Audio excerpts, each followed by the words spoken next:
Video کو like کر کے آگے شیئر ضرور کر دینا۔ حضور کی زلفوں کی ثنا کی بزم میں میری عروس فکر کو، میری فکر کی دلہن کو، ساری بہار حشت خلد، حشت کہتے ہیں 8 کو، فارسی میں حشت کہتے ہیں ساری بہار حشت خلد، 8 جنت کی ساری بہاریں حضور کی زلفوں کی خوشبو کے سامنے کیا ہے؟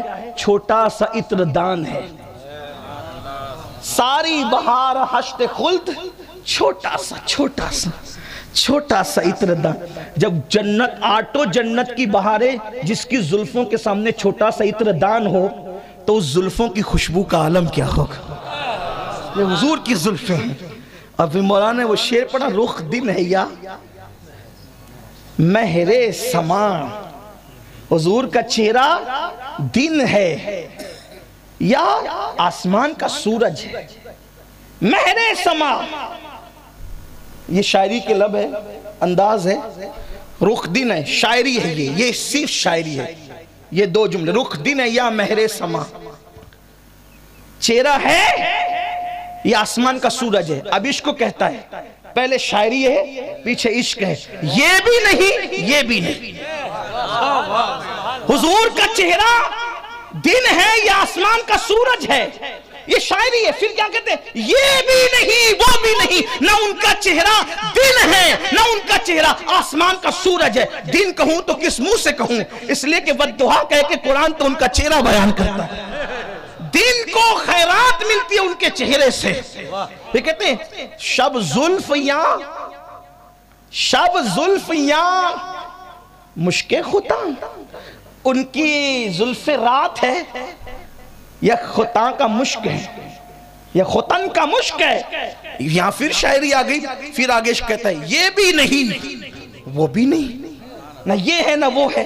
پھر آگے بہت بیان کرتے کہتے ہیں بلبل نے گل ان کو کہا، بلبل ان کو گل کہہ رہی ہے، قمری نے سروے جہاں فضا، قمری نے کیا کہا کہ وہ سرو ہے۔ کہتے ہیں حیرت نے جھنجھلا کر کہا یہ بھی نہیں وہ بھی نہیں۔ یہ ہے نعت خوانی، اور ہم ایسی نعت خوانی کے قائل ہیں۔ جب نعت خوانی ہوتی ہے تو یوں کہا جاتا ہے عرش کی عقل دنگ ہے، نعت خوانی عرش کی عقل دنگ۔ میں دوسرے شعرا کو نشانہ نہیں بنا، جو نعت خوانی کرے وہ لب قابل تعظیم ہے، وہ خیال قابل تعظیم، وہ فکر قابل تعظیم ہے۔ قدرت جس پر اپنے انعامات کی انتہا کر دیتی ہے اسی کو محبوب کی مدحت کی توفیق عطا کرتی ہے۔ محبوب کی مدحت یوں ہی نصیب نہیں ہوتی، کہا کہ عرش کی عقل دنگ ہے، چرخ میں آسمان ہے، چرخ میں یعنی گھوم رہا ہے، آسمان کا دماغ گھوم رہا ہے۔ عرش کی عقل دنگ ہو گئی ہے، آسمان کا دماغ گھومنے لگا ہے، کس کو دیکھ کر؟ کس کو دیکھ کے عرش کی عقل دنگ ہے، چرخ میں آسمان ہے، جانے مراد اب کدھر، ہائے تیرا مکان ہے۔ حضور کی بلندی اور وسعت کو دیکھ کر کے آسمان کا دماغ چکرانے لگا ہے، عرش کی عقل دنگ ہو گئی کہ حضور یہ جو جانے مراد ان کا مقام اور ان کی حدوں کی انتہا کہاں ہے، ان کی بلندی اور رفعت کی انتہا کہاں ہے؟ اس پر نہ عرش کا دماغ کام کر رہا ہے اور آسمان تو چکرا رہا ہے۔ یہ ہے نعت خوانی۔ جس نے بھی نعت خوانی کی، حضرت امیر خسرو نے کی، پری پیکر نگارے سر و قد لالا رخسارے، سراپا آفت دل بود شب جائے کہ من بودم، خدا خود میرے مجلس بود اندر لامکا خسرو، خدا خود میرے مجلس بود اندر لامکا خسرو، محمد شم محفل بود شب جائے کہ من بودم۔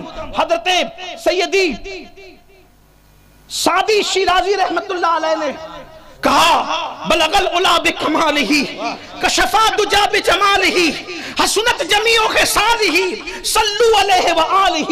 یہ انہوں نے کہا اور بھی کہا، اسی طرح علامہ جامی نے کہا تنم فرسود جا پارا زی ہجرہ یا رسول اللہ، دلم پشمردہ آبارا زی سیاں یا رسول اللہ، جو سوئے من گزر آری منے مسکیز ناداری فدائے نقش نالینت کنم جا یا رسول اللہ، اور زی جامع حب تو مستم بزنجیرے تو دل بستم نمی گویم کے من ہستم سخندہ یا رسول اللہ، جو بازوے شفاعت را کشائی بر گناہگارا مکن محروم جامی را دراہاں یا رسول اللہ۔ ایک مقام پر کہتے ہیں نسیمہ جانب بطحا گزر کن ز احوال محمد راہ خبر کن.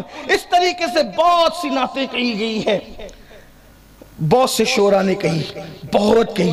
اقبال کہتے ہیں لوح بھی تو، قلم بھی تو، تیرا وجود الکتاب. غالب نے کہا تھا، غالب ثنائے خواجہ بیزدہ گزاشتیم آزات پاک مرتبہ دان محمد است. جگر مراد آبادی نے کہا تھا کہ ایک رند ہے اور مدحت سلطان مدینہ. اس طریقے سے نہ ختم ہونے والا نعتوں کا سلسلہ ہے اور وہ کبھی ختم نہیں ہوگا. لیکن اس امت میں جو اکابر ہے آغاز کرنے والے نعتوں کا، ان میں سر فہرست حسان بن ثابت رضی اللہ تبارک و تعالی وہ لوگ ہیں. نعت کی صنف بہت پرانی ہے. یہ ہوئی کیوں؟ نعت کیوں پڑھی گئی؟ اصل میں عرب کے کچھ شعراء تھے اور وہ شاعر لوگ حضور کو گالیاں دیتے تھے، شعر کے اندر حضور کی توہین کرتے تھے. تو اللہ کے رسول علیہ السلام نے صحابہ سے خود کہا تھا تم میں کون ہے جو شعر کا جواب شعر میں دے گا؟ جو شعر کا جواب، یہ نعت کی وجہ، محفل نعت کی وجہ آپ کے سامنے پیش کر رہا ہوں کہ تم میں کون ہے جو شعر کا جواب شعر میں دے گا؟ تو اس میں سے ایک صاحب کھڑے، حضور میں دوں گا. وہ بھی شاعر تھے لیکن تھوڑا نرم مزاج کے آدمی تھے. انہوں نے ان کا جواب دیا، یعنی دشمنان رسول کا جواب دیا شعر کے انداز میں. حضور نے کہا تو بہت نرم اور ہلکا ہلکا جواب دیتا ہے، کوئی مجھے ایسا چاہیے جو شدت سے جواب دے، یعنی ہلکا پھلکا نہیں، اس کے لہجے میں شدت ہونی چاہیے. شدت، لوگ شدت کے نام سے ڈرتے ہیں. یار یہ شدت اسلام میں کہاں سے آئی؟ ہم کہتے ہیں جواب کے لیے شدت کی ضرورت ہوتی ہے، کیونکہ جس کے دل میں جتنا عشق ہوتا ہے، جتنی محبت ہوگی اتنی شدت بھی ہوگی. اس لیے کہ قرآن شدت کا ذکر کرتا ہے والذین آمنوا اشد، شدت کا ذکر قرآن کہتا ہے والذین آمنوا اشد حبا للہ، کہ جو اللہ رب العزت سے شدت سے محبت کرتے ہیں وہ مومن لوگ ہیں. اور محبت میں جتنی شدت ہوگی اتنا نبی کے دشمنوں کے ساتھ بھی شدت ہوگی. اسی لیے ہم کہتے ہیں دشمن احمد پہ شدت کیجیے، دشمن احمد پہ شدت کیجیے. یہ نرم نرم باتیں یہ رحماء بینہم آپس کے لیے ہیں، ورنہ قرآن کی 114 آیتیں سیوف ہے. قرآن میں 114 آیتیں ہیں جنہیں آیات سیوف کہتے ہیں یا آیات سیف کہتے ہیں. اس کی تفصیل جا کر کے پڑھیے.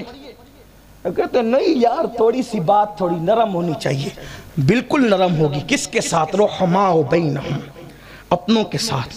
لیکن جب دیکھو کوئی نبی سے غداری کر گیا، حضور سے دشمنی کر گیا، حضور کی بے ادبی کر گیا، کہ اب وہ کوئی ہو، کسی ملک کا صدر ہو، سیکریٹری ہو، کسی شہر کا ایم ایل اے ہو، ایم پی ہو، کوئی مولوی ہو، کسی کی رعایت نہیں ہوگی.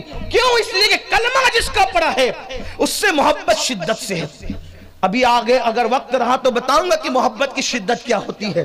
تو حضور نے فرمایا کہ ذرا شدت والا کیونکہ ادھر سے شدت سے تیر آ رہے جملوں کے، جواب شدت سے ہونا چاہیے.